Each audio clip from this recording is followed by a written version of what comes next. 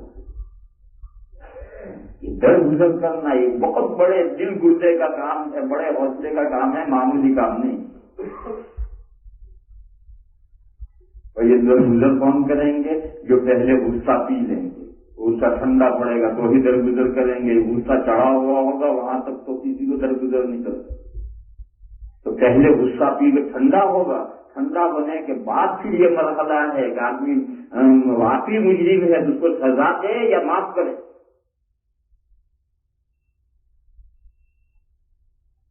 نوکر سے کوتاہی ہوگی، معاف کرو۔